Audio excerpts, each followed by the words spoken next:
নমস্কাৰ প্ৰিয় দৰ্শক, প্ৰজ্ঞান ইউনিভাৰ্ছ চেনেলত আপোনালোকক সকলোকে স্বাগতম জনাইছোঁ।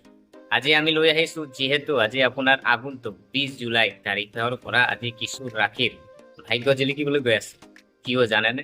কাৰণ আজি আপোনাৰ যি শুক্ৰ মৃগশিৰা নক্ষত্ৰত আজি গোচৰ হ'বলৈ গৈ আছে, আৰু মৃগশিৰা নক্ষত্ৰৰ স্বামী যদি হয় মংগল গ্ৰহ। গতিকে আজি কোন কোন ৰাশি আজি ভাগ্যৱান হ'বলৈ গৈ আছে তাৰ এই ভিডিঅ'ত আপোনালোক জানিবলৈ পাব। গতিকে পলম নকৰি আহক আমি ভিডিঅ'ৰ মাজলৈ সোমাই যাওঁ। প্ৰিয় দৰ্শক, জ্যোতিষ শাস্ত্ৰত শুক্ৰক এটা শুভ গ্ৰহ বুলি গণ্য কৰা হয়। ই মূলতঃ ধন সম্পত্তি, ভৱিষ্যত, আকৰ্ষণ, সমৃদ্ধি আৰু সৌন্দৰ্যৰ আদিৰ কাৰক। যেতিয়া শুক্ৰই যিকোনো ৰাশি বা নক্ষত্ৰ মণ্ডলত গোচৰ কৰে, তেতিয়া মেষ ৰাশিৰ পৰা মীন ৰাশিলৈ প্ৰভাৱিত হয়। কিছুমান ৰাশিত শুক্ৰৰ ইতিবাচক প্ৰভাৱ আৰু কিছুমান ৰাশিৰ ওপৰত নেতিবাচক প্ৰভাৱ পৰে। শুক্ৰই 20 জুলাই 2025 তাৰিখ দেওবাৰে নক্ষত্ৰ মণ্ডল সলনি কৰিবলৈ ওলাইছে। শুক্ৰ মৃগশিৰা নক্ষত্ৰ মণ্ডলত গোচৰ কৰিব। মংগল গ্ৰহ মৃগশিৰা নক্ষত্ৰৰ অধিপতি। মংগল গ্ৰহক উগ্ৰ প্ৰকৃতিৰ গ্ৰহ বুলি গণ্য কৰা হয়। মংগল নক্ষত্ৰ মণ্ডলত শুক্ৰৰ গোচৰ হোৱাৰ লগে লগে তিনিটা ৰাশিয়ে অগ্ৰগতি আৰু সফলতা লাভ কৰাৰ সম্ভাৱনা আছে। এই ভাগ্যৱান ৰাশিৰ বিষয়ে জানো আহকচোন। প্ৰিয় দৰ্শক, প্ৰথম ৰাশি যদি চোৱা হয় মিথুন ৰাশি। শুক্ৰৰ গোচৰৰ লগে লগে মিথুন ৰাশিৰ জাতক জাতিকাৰ বাবে অৰ্থনৈতিক প্ৰগতিৰ নতুন পথ মুকলি হ'ব। আৰ্থিক অৱস্থাৰ প্ৰচণ্ড উন্নতি হ'ব পাৰে। মাটি, অট্টালিকা আৰু বাহন ক্ৰয় সম্ভৱ। এই সময়ত বিনিয়োগৰ বাবে ভাল হ'বলৈ গৈ আছে।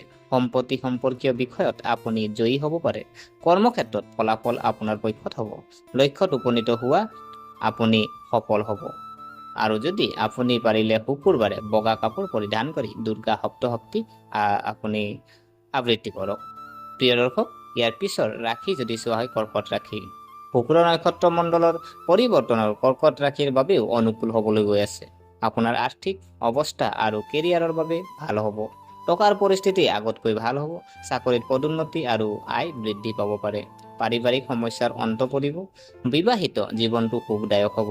এই সময়ত চাকৰি পেছাৰ ক্ষেত্ৰত লাভজনক হ'বলৈ গৈ আছে। চাকৰি সলনিৰ বাবে ভাল প্ৰস্তাৱ পাব পাৰে। আপুনি মাতা লক্ষ্মীৰ মন্ত্ৰ ওম শ্ৰীম মহালক্ষ্মী নম 108 বাৰ জপ কৰক। প্ৰিয় দৰ্শক, ইয়াৰ পিছৰ ৰাশি যদি চোৱা হয় তুলা ৰাশি। শুক্ৰৰ গোচৰত তুলা ৰাশিৰ জাতক জাতিকাৰ বাবে উপকাৰী হ'বলৈ গৈ আছে। এই সময়ছোৱাত গুৰুত্বপূৰ্ণ আৰু প্ৰভাৱশালী ব্যক্তিক লগ পাব পাৰে। আবদ্ধ হৈ থকা ধন ঘূৰাই পোৱাৰ সম্ভৱ। ঘৰখনত কিবা এটা শুভ কাম ঘটি থকাৰ লক্ষণ দেখা গৈছে। ব্যৱসায়ীসকলে লাভ পাব পাৰে। জীৱনত ধনাত্মক শক্তি বৃদ্ধি পাব আৰু সূৰ্যৰ ৰং আনিব।